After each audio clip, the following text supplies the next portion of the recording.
The whole distinction between countable and uncountable, it's not arbitrary. It tells us whether the speaker views something as a distinct object or as a continuous sort of shapeless substance. And when a word can be both. Well, that's where the chaos happens. So our mission today is to be your guides. We're going to walk through this script with Cat and Rabbit, but we're going to pause and really unpack the logic, the why behind these rules. We want to get you from, I'm just guessing, to, I know exactly why I'm saying it this way. We're aiming for precision because, as we'll see, saying a paper versus just paper changes the entire reality of what you're holding. All right, let's jump in. I'll channel my inner Cat, the patient teacher. And I'll be Rabbit, the inquisitive student. Perfect. So, the scene opens with Cat setting the stakes. I'm ready, let's do it. Rabbit, today we're going to master dual usage nouns. These are nouns that change their meaning depending on whether they are used as countable or uncountable. This is a key point that can affect your IELTS score. Dual usage sounds impressive, but how can I tell them apart? Let's start with examples where the physical perception of the object changes. Okay, let's hit pause right there. Physical perception. That's a heavy phrase for a grammar lesson. Yeah. What is Kat actually getting at? It's this idea of boundedness. If I can draw a line around something and say, this is one thing, it's usually countable. You know, a chair, an apple. Right, and if you chop a chair in half, you don't have two chairs, you have a broken chair, it loses its identity. Exactly. But uncountable usually refers to substances, masses, water, air, sand. If I pour half a cup of water into another cup, I still have water in both. It's unbounded. And the tricky part is that English has these words that force you to decide. Are you looking at the unit or the substance? And the first example in the script is perfect for this. Noise. Okay, so let's look at the countable sentence first. Kat says, I heard a strange noise from the kitchen last night. A strange noise. Singular. Countable. When we use that article, a noise, we're bounding it. We're putting a little fence around that sound. It implies a specific isolated event. A bang, a crash, a footstep. It started and then it stopped. It's distinct. But then compare that to Rabbit's situation. Cat complains, I can't study because Rabbit is making too much noise with his carrot crunching. Too much noise. No A, no S at the end. Right. Here, noise has become a substance. It's like water. It's just filling the room. It's the background volume, the general disturbance. You can't point to one noise in that sentence. So if I'm in bed and I hear a single thump, that's a noise. Yep. But if my neighbors are having a party and the bass is just everywhere. That is just noise, or too much noise. You wouldn't say they're making many noises. That just sounds unnatural. Yeah, it sounds like they're producing individual sound effects, one by one. Exactly. Okay, got it. Let's move to the next one, which I think is even more visual. Right. Paper. Oh, yeah. This one shifts from a product to material. The script gives the countable version. Look, Kat is on the local paper for being the best teacher. On the paper. In the paper, we immediately know what that means. It means a newspaper. Or, you know, in an academic setting, it could be a research paper. I wrote a paper. In both cases, it's a finished product. It's a bounded object. And you can count them. I bought 2 papers this morning. Sure, but then we have the uncountable version, and the script gets a little domestic. I'm out of toilet paper. Can you bring me some? Please do not say, can you bring me a toilet paper? Right, and why not? I mean, grammatically, what makes that so wrong? Well, if you say a paper, you're asking for a document. A newspaper, a certificate. If you're in the bathroom shouting for a toilet paper, it sounds like you want a newsletter about toilets. Which is probably not what you need in that moment. Definitely not. When we talk about the material, the substance, it's uncountable. Some paper, sheet of paper, a roll of paper, we treat it like a mass. It's the same logic as wood versus a wood. Wood is the material. A wood is a small forest. The little word a just changes everything. Precisely. Okay, let's do the third physical one from the source, because this one has a bit of a gross factor. The word is hair. Oh, this is the classic restaurant nightmare. The script says, there is a white hair on your black coat, Rabbit. A white hair. Singular. Countable. Yeah. We're talking about one single strand. And we usually only count hairs when they're somewhere they shouldn't be. On your coat, in your soup. When they're detached, they become individual objects. Right. But then look at the compliment in the script. Cat has such soft hair, I want to pet it. We don't say Cat has soft hairs. No. You told someone, You have beautiful hairs. It sounds incredibly creepy. It does. It's like you're looking at them with a microscope, counting them one by one. I like that hair and that one over there. Exactly. When it's on a head or on an animal, we see it as a collective mass. It's Yeah. a substance. She has long hair. He has dark hair. It's uncountable. So a hair is usually a negative, isolated thing, and hair is the beautiful collective whole. That's a pretty good rule of thumb. Okay, let's shift gears. Yeah. The source moves from physical things to abstract concepts. This is where it gets trickier because you can't see the boundaries. The first word is room. This is a great one because it's so common. Countable version. My house has 6 rooms. Easy. Bedroom, kitchen, bathroom. They're architectural boxes. They have walls. They're bounded, but then we get the uncountable sentence.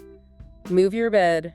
There isn't room for my giant scratching posts. There isn't room. Here, we're not talking about walls anymore. We're talking about space. Space is the perfect synonym. You can't count space. We say room in this sense to mean capacity or clearance, like legroom on an airplane. Right. You would never say, I don't have a leg room. No, because you aren't asking for a private chamber just for your leg. You're asking for the abstract concept of space to exist. That distinction, walls versus space, is really helpful. Okay, next up is experience.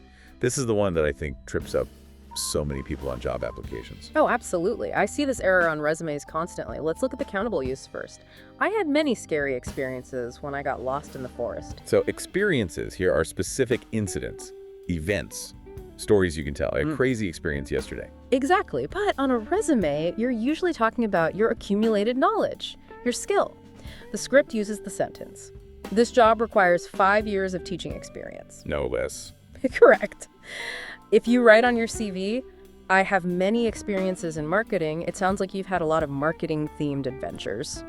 It doesn't really imply mastery. It sounds more like a collection of random stories than professional competence. Precisely. Experience, the uncountable one, is like a liquid you fill up in your brain. You want to show you have a lot of the substance, not just a list of events. That is a subtle but really powerful reframing. Okay, the last abstract one is time. This follows what I call the cake analogy perfectly. A cake analogy. Imagine time is a long cake, like a Swiss roll. If you cut one slice, that's a time, a specific period. The script says, we had a wonderful time at the Carrot Festival. That festival was the slice. It started, it ended, it was a time. But then we have, hurry up, you don't have time to waste. The whole cake. That's the whole cake. It's the concept of time itself just flowing away. You can't count it. You can measure it, but you can't count time in this context. So a time is an occasion. Time is the currency we're spending. Beautifully put. Now, I want to bring up something Rabbit asks in the source, because it's about something we all do, the cafe rule. He asks, how do I count coffee? Yes. The exception that proves the rule. Technically, coffee is a liquid. It's uncountable. You can't have 2 coffees on a table without cups. It would just be a puddle. A messy puddle, but we say it all the time. 2 coffees, please. We do. And the script gives the example. 2 teas and a carrot juice, please. This is something linguists call zero ellipsis. We're just omitting words because the context makes them obvious. We're lazy, basically. Efficient. We're skipping cups of or glasses of. Since we're in a cafe, the container is implied. So the grammar lets us count the implied container. Okay. But you have to be careful. This only really works with standard servings. You wouldn't look at a lake and say, look at all those waters. Unless you meant different types of bottled water on a shelf. Exactly. Then you're counting the bottles or the brands. Context is king. Okay, we're now moving into the danger zone. The script calls it important. The never list. Ooh, yes. These are words that learners, and even some native speakers, try to pluralize. And English just slams the door in their face. These are strict mass nouns. They refuse to be counted. The list has things like accommodation, advice, baggage, behavior, bread, furniture, information, luck, luggage, news. A lot of them. It's a hefty list. Let's pick out a few that cause the most trouble. Furniture is a huge one. Furniture is fascinating. It's a super category. A chair is an object. A table is an object. But furniture is the collective concept of all those things. You cannot say I bought 3 furniture. Even though you bought 3 distinct items? You bought 3 pieces of furniture, or you bought a table and 2 chairs. But the word furniture itself is a mass noun. It defines the class of objects, not the objects themselves. It's the same idea with luggage, right? You have 3 suitcases, but you have a lot of luggage. Exactly. Luggage and baggage are the substance of what you're carrying. Suitcases and bags are the countable containers. What about advice? This one feels like it should be countable. I have 3 advices for you. It does feel that way, doesn't it? But in English, advice is treated like information. It's a stream of knowledge. You can't really chop it up into units. So how do I quantify it? You have to use what's called a counter. The most common one is a piece of advice. Let me give you a piece of advice. Right. Never an advice. Just like you would never say an information. And then there's bread. This one gets people because we buy it in loaves or rolls. The script's example is, Rabbit gave me some bread, not some breads. Even if you gave me 5 separate rolls. If they're rolls, you can say 5 rolls. If they're loaves, 5 loaves. But bread itself is the substance. Think of it like clay. You can shape clay into 5 balls, but it's all still just clay. That's a really helpful visual. The clay analogy is great. Okay, now we have to talk about the 2 tricky pairs mentioned in the source material. News and travel. News is the ultimate trap. It ends in S.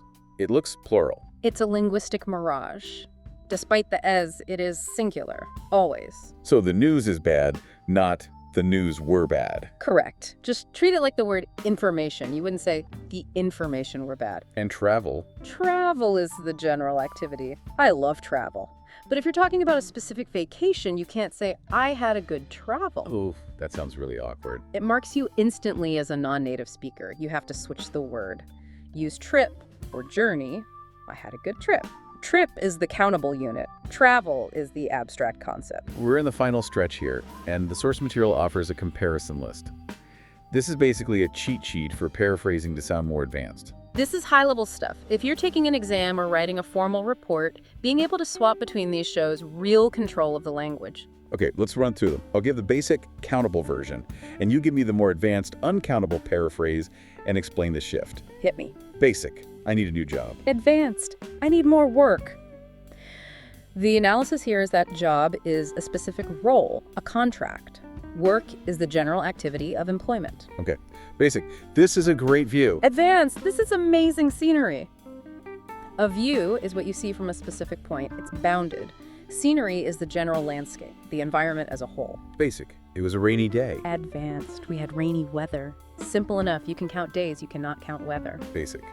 I have 3 suitcases. Advanced. I have too much luggage. Again, you're switching from the countable container, the suitcase, to the uncountable category, the luggage. Right. Basic. I bought 2 tables. Advanced. I bought new furniture, moving from the specific item to that general super category. And last one, basic. That was a helpful suggestion. Advanced. That was helpful advice. A suggestion is a single countable idea. Advice is the whole mass of guidance. It's interesting how the uncountable versions often sound a little more formal or abstract. I have too much luggage. Sounds more sophisticated than I have too many bags. It does. It focuses on the state of having luggage rather than the objects. It kind of elevates the register. So we've covered a lot. Noise, paper, hair, abstract space, resumes, coffee, the never list. It's a lot of rules. But it all comes back to that one core concept. Bounded versus unbounded. Object versus substance. If you could just pause for a microsecond before you speak and ask yourself, am I talking about a specific thing with edges or am I talking about general stuff? You'll get it right 90% of the time. And for the other 10%, like furniture or news, you just have to memorize them. Sorry. English is weird sometimes. It keeps us on our toes. So what's a practical takeaway for our listeners this week? I challenge you to try using the counter method. Instead of just giving advice, try saying, can I give you a piece of advice? Instead of just ordering toast, ask for a slice of toast. It forces you to be aware of the substance nature of the noun. Exactly. And just listen for how people talk about time. Notice when they say a time versus just time.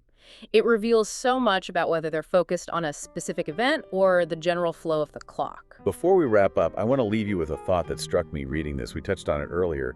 The idea that grammar shapes how we see reality. The Horphian hypothesis, yeah. Think about the fact that in English, scenery is a mass blob. It's just stuff out there. But a view is a single possessible thing. You say, my view. It's almost territorial. A view is something you frame, like a picture. Scenery just exists without you. Right. And it makes you wonder, if we treated more things as uncountable, if we saw countable trees as just uncountable wood or animals as wildlife, does that change how we treat them? That is a deep question. I mean, when you turn countable cows into uncountable cattle, you stop counting heads and start weighing mass. It definitely depersonalizes it. Grammar isn't just rules, it's a lens. And sometimes it's worth checking if your lens needs cleaning. Couldn't agree more. Thank you so much for joining us on this grammatical deep dive. We hope you feel a little more confident tackling those dual usage nouns. Keep practicing, keep listening, and don't let the grammar of noise distract you from the music of the language. We'll see you next time on The Deep Dive. Bye for now.